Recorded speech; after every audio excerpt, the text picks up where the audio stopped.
स्त्री या पुरुष, कौन सबसे बड़ा पापी होता है? तोता मैना की कहानी। मित्रों, दुनिया में सभी लोग हर रोज कोई न कोई पाप करते ही है, लेकिन वो स्वयं कभी ये नहीं सोचते कि वो पाप ही है। ऐसे में सवाल उठता है कि आखिर इस संसार में सबसे बड़ा पापी कौन है? तो आज हम आपको विस्तार से बताएंगे, दुनिया का सबसे बड़ा पापी कौन। तोता मैना की कहानी। एक बार की बात है, किसी देश में एक राजा रहते थे। वो और उनकी रानी दोनों ही भोलेनाथ के बहुत बड़े भक्त थे। उन्होंने अपने महल में तोता मैना का जोड़ा पाल रखा था और उन्हें एक ही पिंजरे में रखा था। अब ये तो सभी को पता है कि मियां बीवी में एक ना एक दिन लड़ाई जरूर होती है। तो काफी समय बीत चुका था।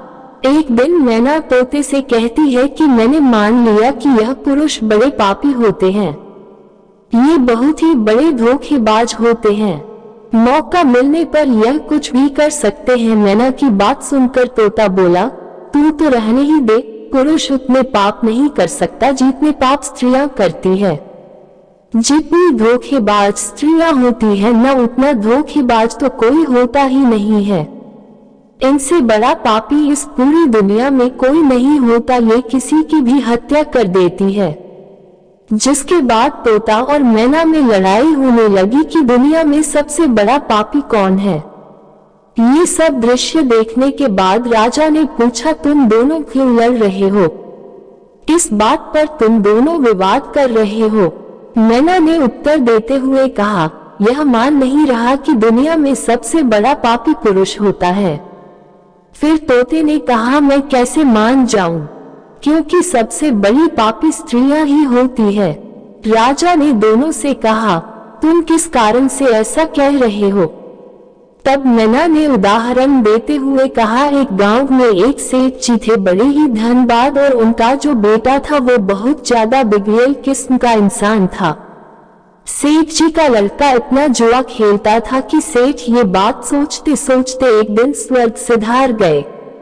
जब पिता जिंदा थे तो वह थोड़ा थोड़ा जुआ खेलता था, लेकिन पिता की मृत्यु के बाद वह मुक्त हो गया और आराम से दिन रात केवल जुआ ही खेलने लगा, जिसका परिणाम ये हुआ, जुआ में सब कुछ हार गया। फिर वह लौटकर अपने गांव नहीं आया और किसी दूसरे गांव चला गया, जहां वो एक सेठ के घर जा पहुंचा और उसने कहा कि थोड़ा सा जल मिलेगा। जब सेठ ने उससे पूछा कि तुम कहां से आए हो, क्या करते हो, जिसके उत्तर में लड़के ने कहा, मैं व्यापारी हूँ और जहाज से जा रहा था। व्यापार करने में मेरा सामान समुद्र में डूब गया, तो आप मेरी कुछ मदद कर देते तो अच्छा होता। सेठ ने लड़के की बात सुनी और फिर उसकी बातों के जाल में फंस गए और कहने लगे कि बेटा, तुम दिखने में ठीक ठाक हो और कमा भी लेते हो, तो क्या मेरी बेटी से शादी करोगे? ये बात सुनकर लड़का खुश हो जाता है और शादी के लिए हामी भर देता है, जिसके बाद दोनों का विवाह हो जाता है और सेठ अपनी बेटी को खूब सारा धन देकर विदा कर देता है। अब इस लड़के को तो केवल धन के लिए विवाह करना था, जो वो कर लेता है। विवाह के बाद वो लोग जा रहे होते हैं तो रास्ते में एक जंगल पड़ता है। तब वह लड़का अपनी पत्नी से कहता है कि देखो, हम लोग जंगल से गुजर रहे हैं, तो कोई भी चोर तुम्हारे जेवर चुरा सकता है, तो ऐसा करो कि तुम अपने सारे जेवर उतार के मुझे दे दो। अब उसकी पत्नी ने उस पर भरोसा करके अपने सारे जेवर अपने पति को दे दिए। देती भी कैसे नहीं, क्योंकि वो उसका पति था।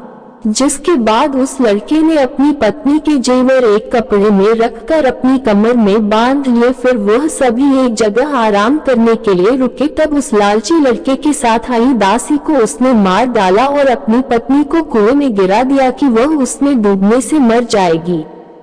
वो वहां से चला गया, किंतु उसकी पत्नी मरी नहीं और कुएं से बाहर निकलने के लिए आवाज लगाती रही। कुएं के पास से एक आदमी गुजर रहा था।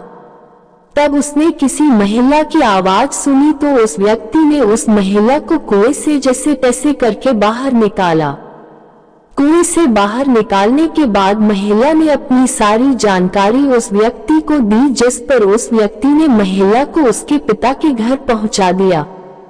घर पहुंचने के बाद महिला के पिता यानी सेठ जी ने पूछा, क्या हुआ तुम्हारे साथ अब? क्योंकि वो स्त्री पतिव्रता थी, इसलिए उसने अपने पिता से झूठ कहा और बोली, पिताजी, जंगल में कुछ चोरों ने हम पर हमला कर दिया था और दासी को मार दिया, मुझे कुएं में धकेल दिया और पति का कुछ नहीं पता। बेटी की बातें सुनकर सेठ जी बोले, चलो कोई बात नहीं, भगवान सब सही कर देंगे।